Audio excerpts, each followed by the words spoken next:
نحمدہ ونصلی علی رسولہ الکریم اما بعد۔ میرے دوستو، کیا آپ کو معلوم ہے ہم ایسے مہینے میں داخل ہو چکے ہیں جس مہینے کو رسول اللہ صلی اللہ علیہ وسلم نے اللہ کا مہینہ فرمایا ہے، یعنی ماہ رجب کے مہینے میں۔ اور یہ وہ مہینہ ہے جس مہینے کے اندر دعاؤں کا اہتمام رسول اللہ صلی اللہ علیہ وسلم زیادہ فرمایا کرتے تھے۔ اللہ کے نبی کی عبادت اس مہینے کے اندر بڑھ جاتی تھی۔ تو اس مہینے کے اندر آپ نے تہجد کے وقت 5 دعاؤں کا اہتمام کرنا ہے۔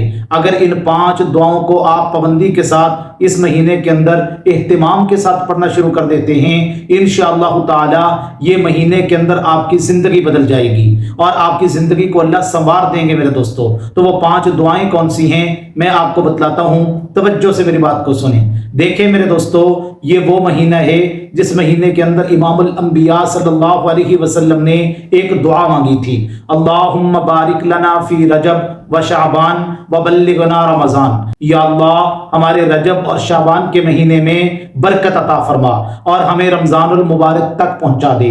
یعنی اللہ کے نبی صلی اللہ علیہ وسلم رمضان المبارک کی تیاری اسی مہینے سے شروع فرما دیا کرتے تھے۔ تو رمضان المبارک کا مہینہ آنے والا ہے، ہمیں بھی چاہیے کہ ہم رمضان المبارک کی تیاری آج سے ہی شروع کر دیں۔ تو آپ نے سب سے پہلا کام یہ کرنا ہے، آپ نے استغفار کی کثرت کرنی ہے۔ استغفار کی ایک تسبیح صبح، ایک تسبیح شام کو، یہ تو ہم پورا سال پڑھتے ہی ہیں، لیکن تہجد کے وقت بھی آپ استغفار کو کثرت کے ساتھ پڑھیں گے۔ فائدہ کیا ہوگا؟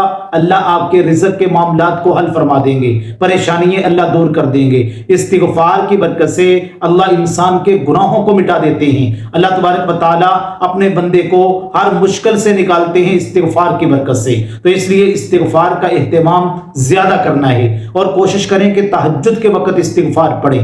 اور دوسری دعا آپ نے یہ کرنی ہے، اللہم انا نسألک العافیۃ والمعافاۃ کلھا۔ یہ دعا بڑی مشہور و معروف ہے، آپ اس دعا کو یاد کر لیں اور اس دعا کو پابندی کے ساتھ پڑھیں کہ یا اللہ ہمیں عافیت والی زندگی عطا فرما۔ اللہ تبارک و تعالیٰ سے عافیت مانگیں کیونکہ رمضان المبارک کا مہینہ آ رہا ہے۔ یا اللہ ہمیں عافیت کے ساتھ رمضان المبارک کے مہینے کی برکتیں اور اس کی جو رحمتیں ہیں وہ ہمیں حاصل فرما۔ اللہ تبارک و تعالیٰ ہمیں رمضان تک پہنچا دے۔ تو بڑی عظیم دعا ہے، اس دعا کا اہتمام بھی آپ نے پابندی کے ساتھ کرنا ہے۔ اور تیسری دعا آپ نے یہ کرنی ہے، اللہم اجعلنی من التوابین واجعلنی من المتطہرین۔ اے اللہ ہمیں توبہ کرنے والوں میں سے بنا دے۔ یاد رکھیں رسول اللہ صلی اللہ علیہ وسلم نے فرمایا، التائب من الذنب کمن لا ذنب لہ۔ گناہوں سے توبہ کرنے والا ایسے ہے جیسے اس نے گناہ کیا ہی نہیں۔ اللہ تبارک و تعالیٰ ایسے بندے سے بڑی محبت فرماتے ہیں جو توبہ کرتا ہے۔ ان اللہ یحب التوابین۔ تو آپ نے میرے دوستو ہر وقت کوشش یہ کرنی ہے کہ آپ اللہ تبارک و تعالیٰ سے یہ دعا مانگیں، اور تہجد کے وقت تو آپ اس دعا کو کثرت کے ساتھ مانگیں۔ یہ بہت قیمتی دعا ہے، اس کا اہتمام بھی آپ نے کرنا ہے۔ اور چوتھے نمبر پہ میرے دوستو آپ نے قرآن مجید کی تلاوت کا اہتمام کرنا ہے۔ یاد رکھیں کہ قرآن مجید کی تلاوت، اس کی وجہ سے اللہ انسان کے گھر کے اندر برکتیں نازل فرماتے ہیں، گھر کے اندر رحمتیں آ جاتی ہیں، فرشتوں کا نزول ہوتا ہے۔ فرمایا تبرک بالقرآن فإنہ کلام اللہ۔ لوگوں قرآن کے ذریعے سے برکتیں حاصل کیا کرو کیونکہ یہ اللہ کا کلام ہے۔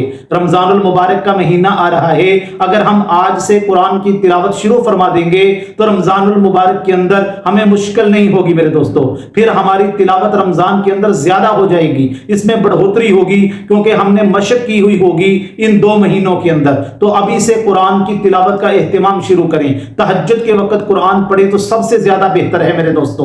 اور 5ویں نمبر پہ میرے دوستو آپ نے جو کام کرنا ہے وہ ہے گناہوں سے بچنا۔ یعنی ہر وقت انسان کو اپنے اللہ کو یاد رکھنا چاہیے، اللہ تبارک و تعالیٰ کا ذکر کرنا چاہیے، اللہ کا استحضار انسان کے دل کے اندر ہو، گناہوں سے بچیں۔ انشاءاللہ آپ بچنا شروع کر دیں گے، اللہ آپ کو گناہوں سے بچائیں گے۔ پھر میرے دوستو یہ 5 کام اس مہینے کے اندر آپ پابندی کے ساتھ کر لیں، انشاءاللہ تعالی اللہ آپ کی زندگی کو بدل دیں گے، اللہ آپ کی زندگی کو سنوار دیں گے۔ اللہ تبارک و تعالی ان باتوں پر عمل کرنے کی توفیق عطا فرمائے۔